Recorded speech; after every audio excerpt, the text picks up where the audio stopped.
Good evening, everybody. Welcome. This is your boy Bill Mahari here, represent MehariNation Sports Podcast. Welcome to episode 10 of Basketball Conversations.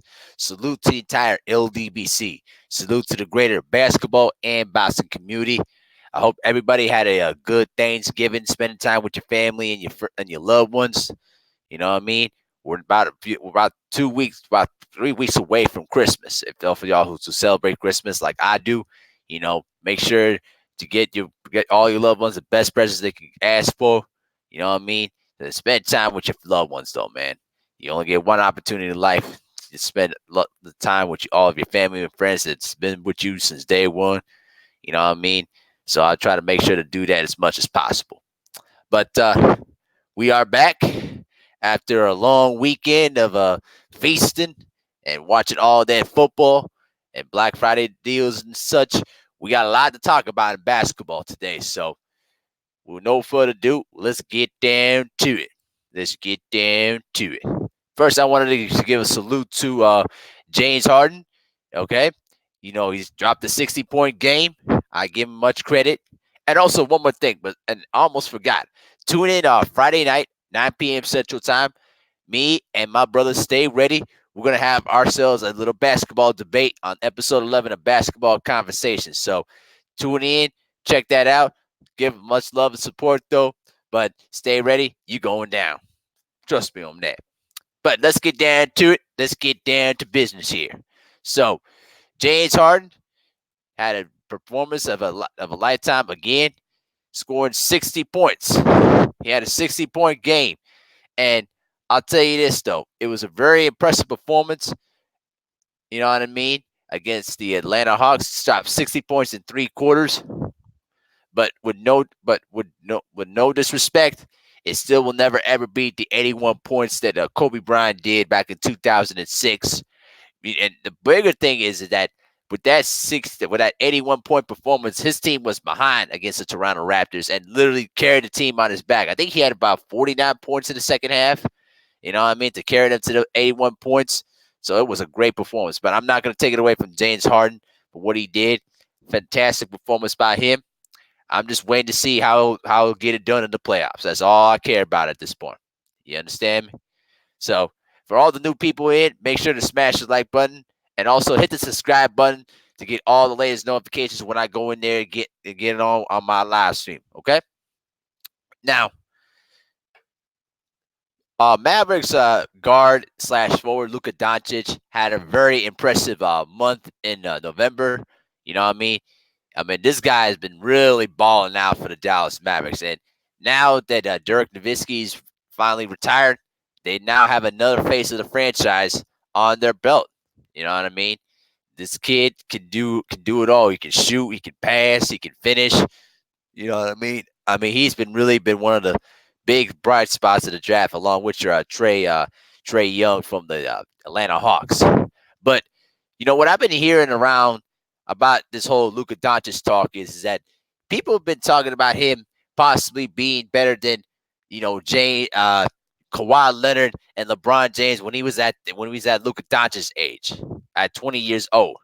And where it really came from was from came from a lot of the talk shows like First Things First, the First Take shows and all that. I don't watch those for our shows anymore because, quite frankly, they're garbage and they're biased. So I don't even bother wasting my time watching them shows at all. But the one thing that I especially been intrigued is that they all try to compare this kid and saying that this kid can do it all. And, he's been averaging close to a triple-double throughout that month of November, close to what Oscar Robertson did during that same stretch. But what I've been noticing is that where is that same kind of praise and respect when Russell Westbrook was getting all those triple doubles, averaging a triple double for an entire season during his time with the Oklahoma City Thunder? You know what I mean? I'm not taking away anything but what Luka Doncic has been able to do, but if we're gonna keep it a stack, I think that we got to call it out for what it is. Luka Doncic is a really good young player. He's got a lot of room to grow, barring injury. Okay, but we need to slow down on the praise that this guy's getting. Okay, hold on one second.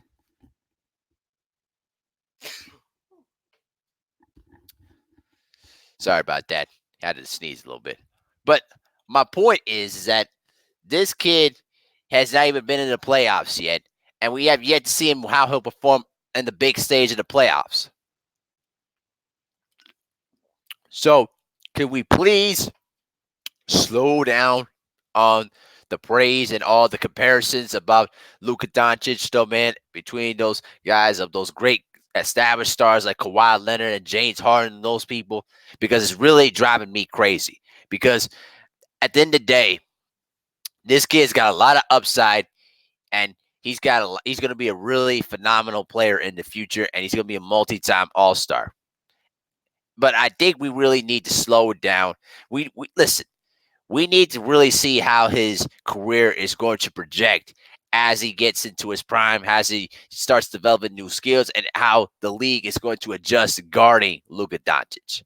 So that would be my biggest thing to be aware, to be careful of, everybody, because I'm not going to take away what he's been able to do, but at the same time, let's slow down and let's chill down on that all that love and praise. Because to be honest with you, I believe that this praise is coming from the fact that they've not seen this kind of dominant player as a white guy in a long time since Larry Bird. Okay, so let's calm it down and let's see how his career projects. Okay, and if he lives up to his billing, then he deserves the hype. It hurts the hype and appreciation. But let's slow it down on that. But now I want to get into what Carmelo Anthony has been doing, though, guys.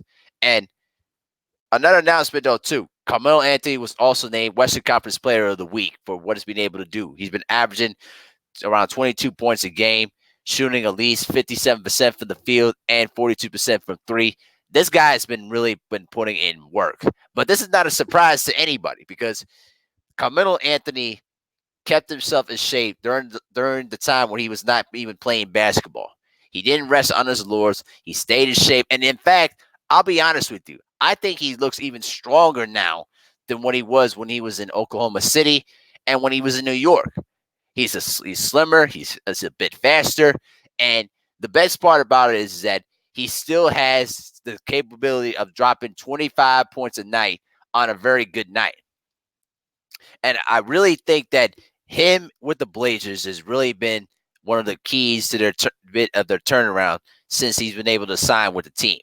Okay, and really he's been adding another dimension to the team because now you can't just key in on both guards, both CJ McCollum and Damian Lillard. Now you would Melo on the floor. Now you have another scorer / shooter on the floor that you have to pay attention to because he can still shoot at a high percentage. He can still post up. He's still strong enough to finish. And the best part about it is he's not taking a lot of shots. What he does is that he's learning to work without the ball too, and learning how to pick his spots on the floor to where he can exploit the mismatches. And that's really a smart thing that the Blazers have been able to do. Now, as they face against the elite teams, I'll be very anxious to see how he'll perform in those situations against LeBron James, against Kawhi Leonard, those guys. But I think he'll do just fine. Now, I can't wait when the Portland Trailblazers go on the road and face against the Houston Rockets.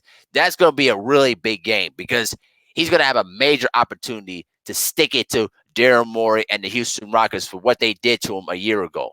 Only playing 10 games, and you weren't even honest with him about what role that he should have on the team. I mean, absolutely ridiculous. But Melo's been able to prove his critics wrong. He proved that he's still got plenty more miles left in the tank. And the best part about it is I think he's got a good opportunity to be an all-star this year as a reserve if he continues to play at this pace. Now, again, it's a long season, and we don't know how things will turn out. But I'm very, very happy to see this future Hall of Famer getting an opportunity to play because the sad part is Allen Iverson was never given an opportunity, to continue his career. He won the MVP and led that scrub Philadelphia 76ers team to the NBA Finals where they ran into the two-headed monster Shaq and Kobe. And what did the league do? They got rid of him like a bad habit. And to this day, I will resent the NBA for doing that. This guy was one of your big stars of the league, okay, regardless of what you think of him, okay? This guy was putting in work every single night. He played his heart out every night, all right? And don't give me the bench excuse, okay? Don't give me that because Allen Iverson was willing to play any role that you asked him to. It says that the teams were not direct and honest with him of what role that he should take, okay? And at the end of the day, man, I'm just happy to see Carmelo Anthony just going out there and performing at a high level. You know what I mean?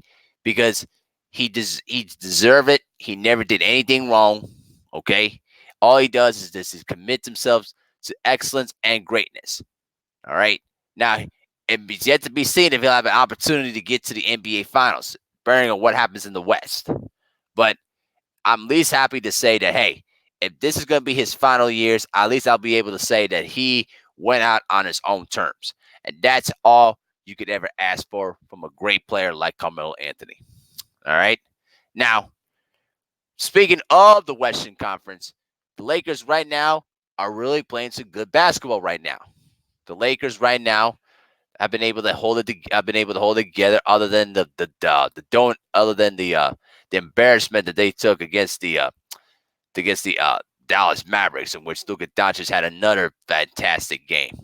But other than that, the LA Lakers right now, I think they're what? They're 17-3 in the Western Conference, sitting ahead of the Denver Nuggets, who are second, and the Clippers, who are third. Now, I think that, in my own personal opinion, I think the Lakers right now are a really good regular season team. But however, I do see some glaring weaknesses that could be exploited to when the playoffs begin. Now, for anyone that plays with LeBron James, okay, here's my point to this, okay?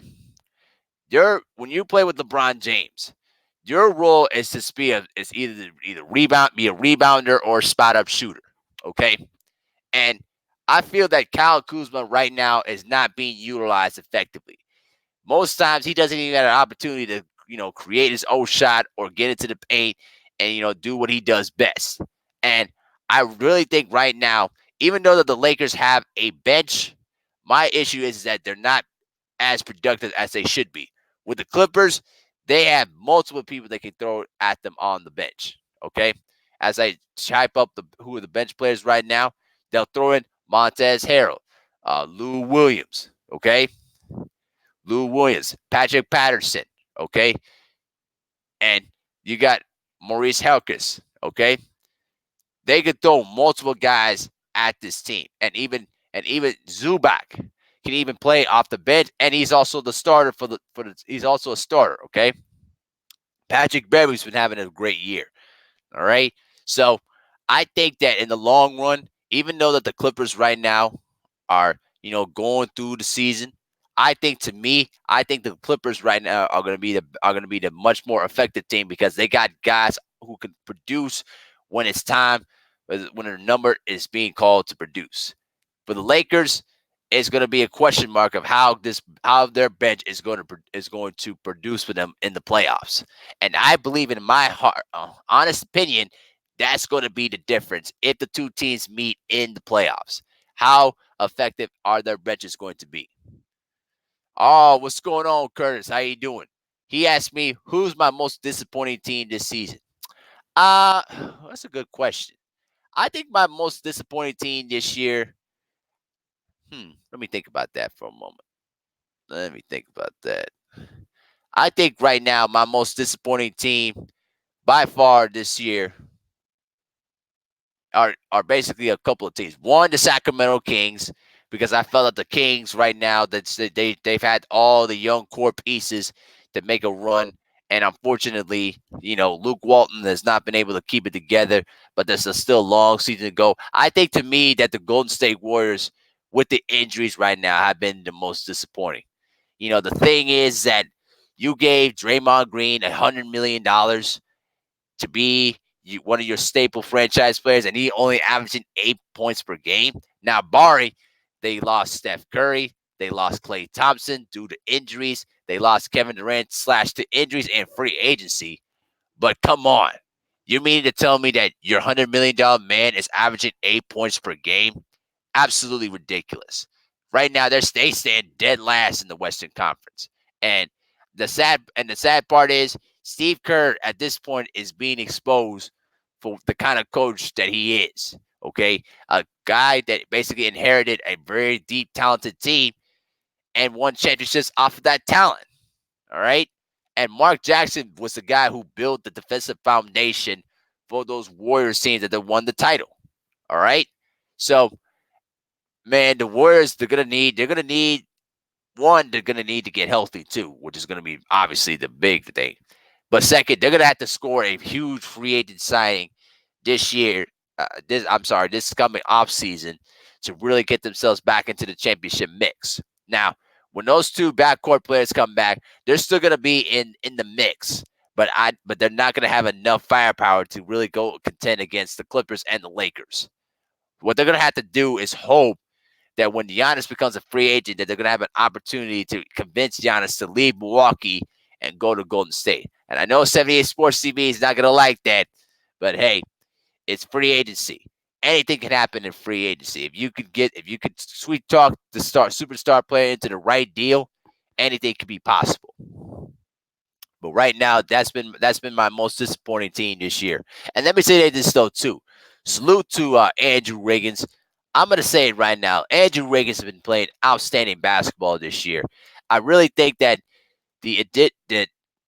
Ryan Saunders' influence on Andrew Wiggins has been really shown because Ryan Saunders has allowed Andrew Wiggins to the freedom and the green light to basically play his game at a high level. And now he's basically citing all his critics. You know what I mean? Because here's the thing.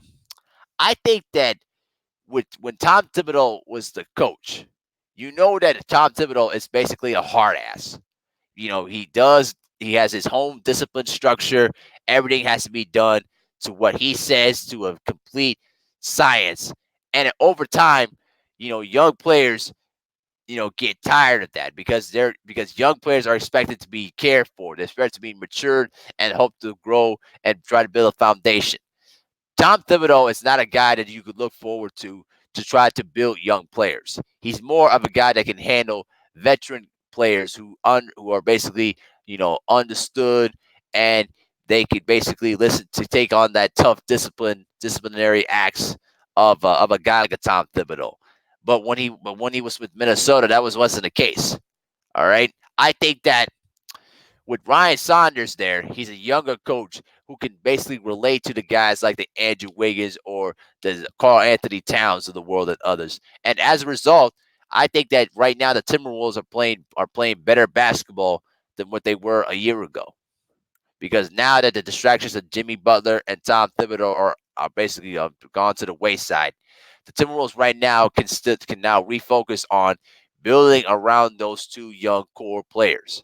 But my thing is going to be is how can these guys continue to develop, and how will the Timberwolves acquire better talent around them to build around those two players. That's to me is going to be the key thing for me, you know, basically in the off season.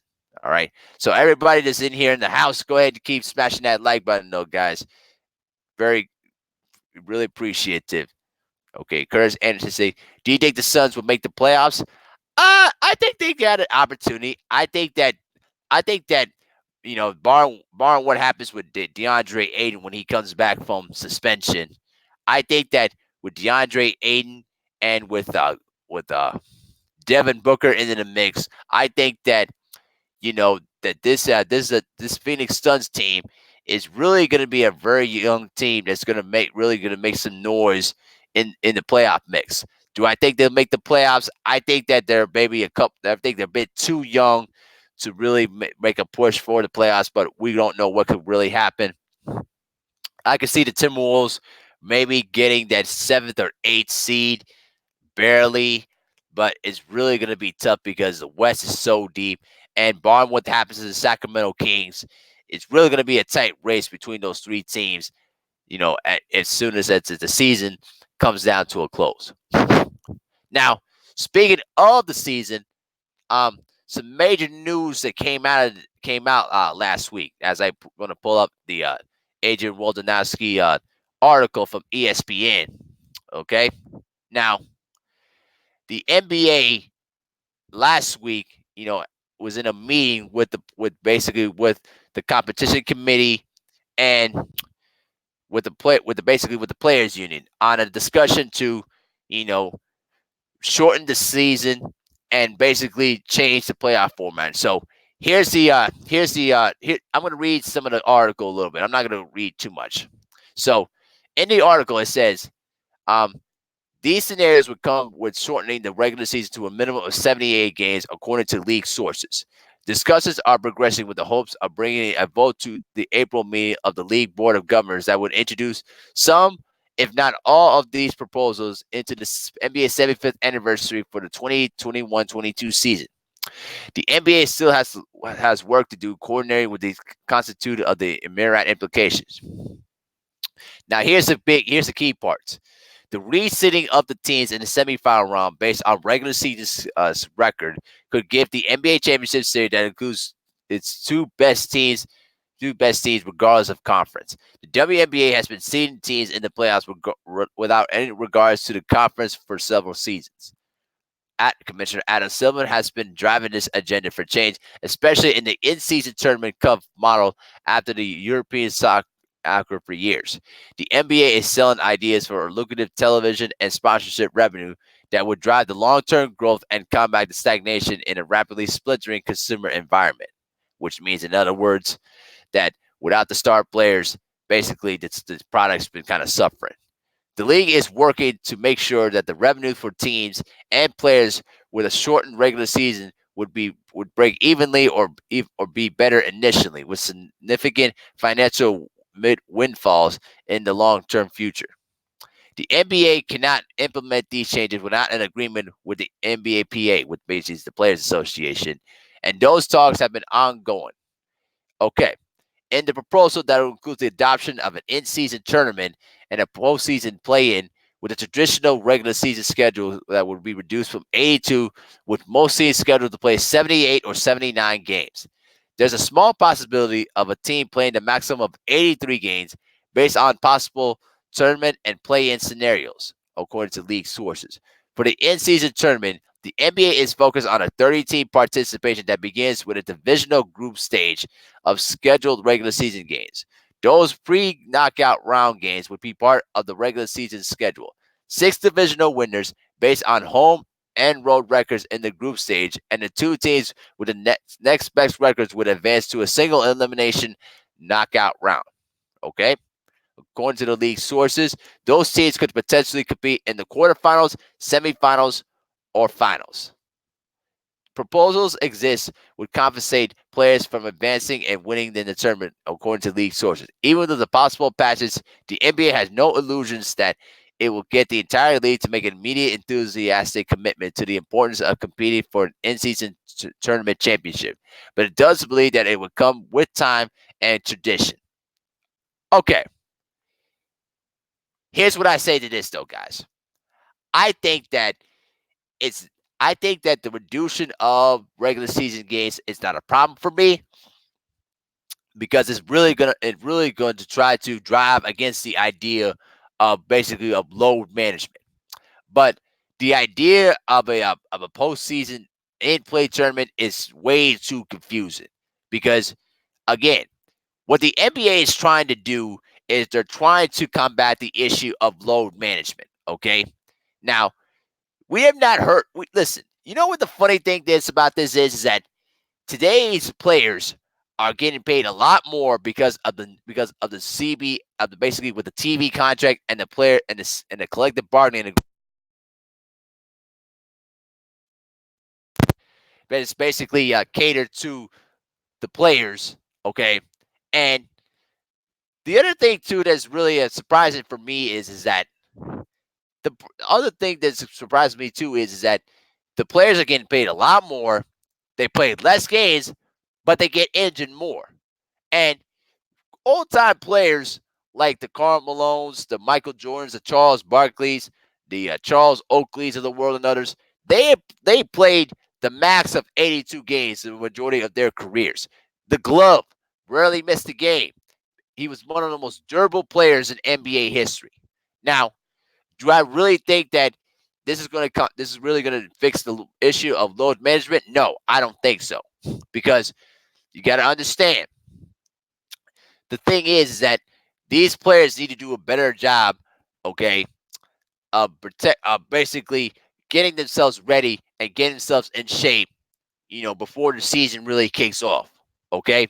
Because listen, we understand that players, these new players have this kind of like sense of entitlement. Like, listen, I get paid lots of millions of dollars. I play almost like back to back every single night. Why do I need to play every single game every night? Well, the thing is though, bro, you signed the contract to basically go in there and play. See, if the league decided that there was no non-guaranteed contracts, that would probably get the message for the players to play. Now, my thing is that I think that what you can do is that, for me, if you want to reduce the regular season game to 78 to 79, I wouldn't have a problem with it. But I think adding a basically like a soccer like tournament format would be way too confusing. And more importantly, I don't think a lot of the fans would probably be interested in that type of thing. So what I would suggest is maintain the old format that was established back in 1984. Now, make the first round back to the 5 game series format that was instituted when it was instituted in 84 and lasted until 2002, but also make the second round series 5 games, and then make the conference finals and finals 7 game series in of itself. So you basically cut down at least additional 2 or 3 more games per round to at least at least not to try to play over 100 games per season. Because when you look back then, players basically played 100 games per season, going back from November, and then you got to go through the postseason from April, and some guys played from April up until June. I'm talking about the postseason. Now, it's up to the players to really make an investment to just get themselves into shape and playing all 82 games. Because listen, the fans do not care if these guys are on these if these players don't want to play all 82 games. They want to see their favorite players go out on the court and play. And I think that the addition of a postseason type of tournament is basically laughable, because it's going to continue to create more confusion, and I think it's going to draw away more fans. All right. I don't think that adding basically a soccer field type tournament is really going to address the issue of the load management controversy and the conference controversy. All right. Now, do I think that two of the best teams, even from the same conference, should compete in the finals? I do agree to a certain extent, but I think there's probably a better way to do this, and I think that this whole new postseason format is going to really make things really, really confusing. I just believe that, in my opinion. What's up, General? How you doing, though, man? He said we banging on the Knicks tonight, right now. Well, that's good, though, man. That's real good. Giannis been really putting in a lot of work this year, man.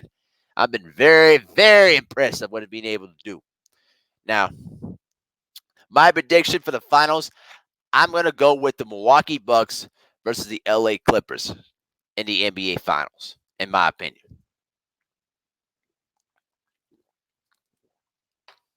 I think that Kawhi is basically entering his peak, and I think if Paul George can stay healthy and continue to ball out, I think that we're going to have that kind of matchup, and it's going to be really, really fun to see Giannis and Kawhi Leonard face each other again in the playoffs, this time with a championship at stake. And this Milwaukee Bucks team has not won a championship since 1971, when they had a young Kareem and Oscar Robertson going down to the final years of his career, finally getting that elusive championship.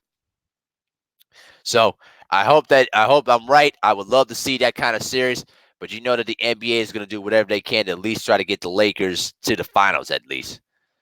But you know what I'm saying? So, that is what it is, though, guys.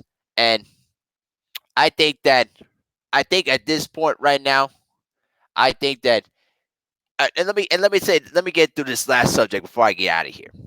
Now, I've been seeing around a lot of the YouTube videos that a lot of people have been deflecting a lot of the load management blame on the players like Kawhi Leonard, somewhat to extent LeBron James. But here's a little historical background for you. Listen, the whole issue of the load management thing didn't start from those players. Okay, the players adopted that thing from the San Antonio Spurs and Greg Popovich. Because you got to remember, in the 2012-2013 season, Popovich was resting his three key veteran players, Manu Ginobili, Tony Parker, and Tim Duncan. And he sent all of his starters home, and he sent them all home to San Antonio when they were supposed to play against the Miami Heat on a nationally televised game.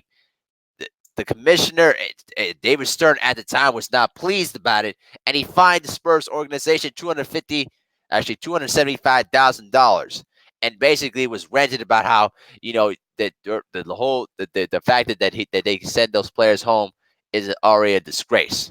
But that's where it originated from, and then over the course of time, the Celtics of Pierce, Garnett, and Allen did the same thing, and then it went through to LeBron James, the Warriors, and so on and so forth. So the bottom line is this. Like I said before previously, today's players are getting paid a lot more, but play less games, but they get injured more. It wasn't the case back in the old days where guys didn't get the big time contract that they see now, but they played more games and got injured less. So at the end of the day, though, man, it I really kind of see it as a coincidence that these guys really need to focus more on just not just on their game, but also on their stamina, the conditioning, and durability. And if they could at least try to make an effort to do that, I think that they'll be fine in the long run. Because guys like Kawhi Leonard, Anthony Davis, and I can't say LeBron James because LeBron has already played an 82 game schedule before in his career. But a lot of these new young players have not played a full season in their respective careers. And it's really astounding to me how, you know, the whole thing about the load management thing really has been driving me absolutely insane about it. You know, I just wish that things went back to the old school way, when guys get out there and play every single night. And the one thing I'll say about with James Harden is, as much as I dislike Harden's game, the one thing I deeply respect is that he comes out and plays every single game, no matter if he's sick, no matter if he's minorly hurt. He comes out, busts his behind, and gets the job done. And to that, I salute him for it. You understand me? So I'm gonna go ahead and just wrap this up, though, guys. I really appreciate all the love and all the likes, though, guys. I really do. And I'll be back Friday night. I'm gonna send Stay Ready a link, and we're gonna have ourselves a basketball debate here on Basketball Conversations Friday night. Don't miss it. 9 p.m. Central Time. Okay. Make sure to subscribe to Stay Ready Boxing TV. Make sure to subscribe to 78 Sports TV. Always bringing it. Always represent the LDVC hard. And also check out Curtis Anderson on OG Boxing Talk at 8 p.m. Central Time on Sundays with non international boxing, Trap House, the OG KQKC Boxing, and also Blood Boxing. So make sure to check those guys out too, man. So go ahead and smash the like button on the way out, and I'm gonna go ahead, wrap it up, and I'm gonna watch the Minnesota Vikings play on a Monday Night Football. So this has been Abil Mahari, represent MehariNation Sports Podcast. See you guys Friday night. Salute to the entire LDBC, and we out. Have a good night, guys.